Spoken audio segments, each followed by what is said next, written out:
8 फरवरी 2025 शनिवार के दिन आ रही है फाल्गुन मास के शुक्ल पक्ष की जया एकादशी। आइए श्रवण करते हैं इसका पुण्य प्रदायक और पाप नाशक महात्मा। युधिष्ठिर ने भगवान श्री कृष्ण से पूछा, भगवान कृपा करके यह बताइए कि माघ मास के शुक्ल पक्ष में कौन सी एकादशी होती है, उसकी विधि क्या है तथा उसमें किस देवता का पूजन किया जाता है। भगवान श्री कृष्ण बोले, हे राजेंद्र, माघ मास के शुक्ल पक्ष में जो एकादशी होती है उसका नाम जया है। वह सब पापों को हरने वाली उत्तम तिथि है। पवित्र होने के साथ ही पापों का नाश करने वाली तथा मनुष्यों को भोग और मोक्ष प्रदान करने वाली है। इतना ही नहीं, वह ब्रह्म हत्या जैसे पाप तथा पिशाचत्व का भी विनाश करने वाली है। इसका व्रत करने पर मनुष्यों को कभी प्रेत योनि में नहीं जाना पड़ता। इसलिए राजन, प्रयत्नपूर्वक जया नाम की एकादशी का व्रत करना चाहिए। एक समय की बात है, स्वर्गलोक में देवराज इंद्र राज्य करते थे।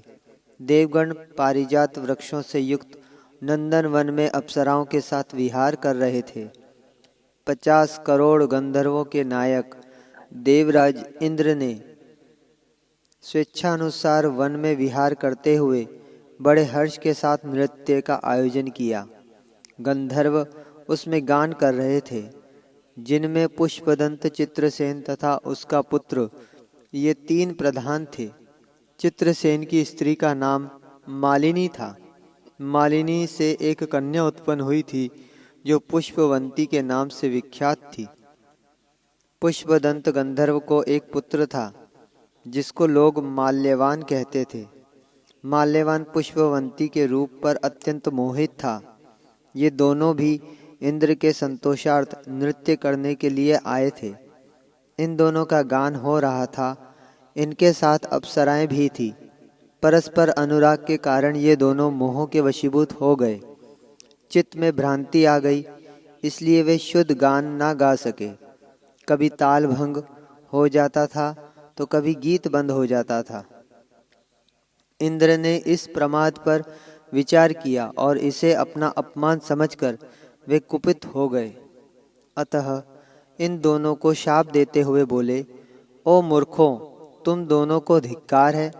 तुम लोग पतित और मेरी आज्ञा भंग करने वाले हो। अतः पति पत्नी के रूप में रहते हुए पिशाच हो जाओ। इंद्र के इस प्रकार शाप देने पर इन दोनों के मन में बड़ा दुख हुआ। वे हिमालय पर्वत पर चले गए और पिशाच योनि को पाकर भयंकर दुख भोगने लगे। शारीरिक पातक से उत्पन्न ताप से पीड़ित होकर दोनों ही पर्वत की कंदराओं में विचरते रहते थे। एक दिन पिशाच ने अपनी पत्नी पिशाची से कहा, हमने कौन सा पाप किया है जिससे यह पिशाच योनि प्राप्त हुई है। नरक का कष्ट अत्यंत भयंकर है तथा पिशाच योनि भी बहुत दुख देने वाली है। अतः पूर्ण प्रयत्न करके पाप से बचना चाहिए। इस प्रकार चिंतामग्न होकर वे दोनों दुख के कारण सूखते जा रहे थे।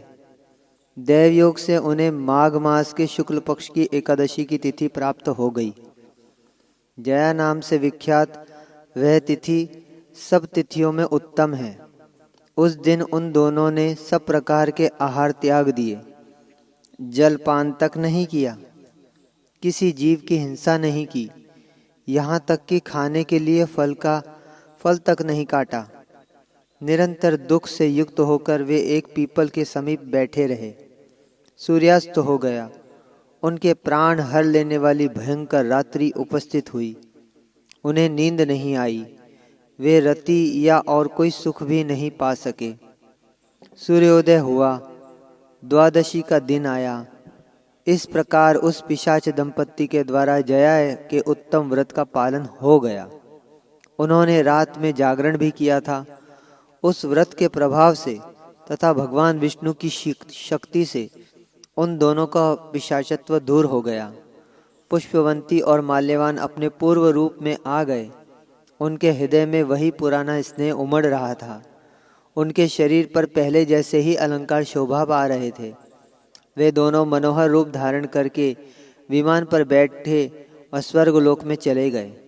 वहां देवराज इंद्र के सामने जाकर दोनों ने बड़ी प्रसन्नता से साथ उन्हें प्रणाम किया। उन्हें इस रूप में उपस्थित देखकर इंद्र को बड़ा विस्मय हुआ। उन्होंने पूछा, बताओ, किस पुण्य के प्रभाव से तुम दोनों का पिशाचत्व दूर हुआ है? तुम मेरे शाप को प्राप्त हो चुके थे, फिर किस देवता ने तुम्हें उससे छुटकारा दिलाया है? माल्यवान बोला, स्वामीन, भगवान वासुदेव की कृपा तथा जया नामक एकादशी के व्रत से हमारा पिशाचत्व दूर हुआ है। इंद्र ने कहा, तो अब तुम दोनों मेरे कहने से सुधापान करो। जो लोग एकादशी के व्रत में तत्पर और भगवान श्री कृष्ण के शरणागत होते हैं, वे हमारे भी पूजनीय होते हैं। भगवान श्री कृष्ण कहते हैं, राजन, इस कारण एकादशी का व्रत करना चाहिए। नृपश्रेष्ठ, जया ब्रह्म हत्या का पाप भी दूर करने वाली है। जिसने जया का व्रत किया है, उसने सब प्रकार के दान दे दिए हैं और संपूर्ण यज्ञों का अनुष्ठान कर लिया। इस महात्म्य के पढ़ने और सुनने से अग्निष्टोम यज्ञ का फल मिलता है।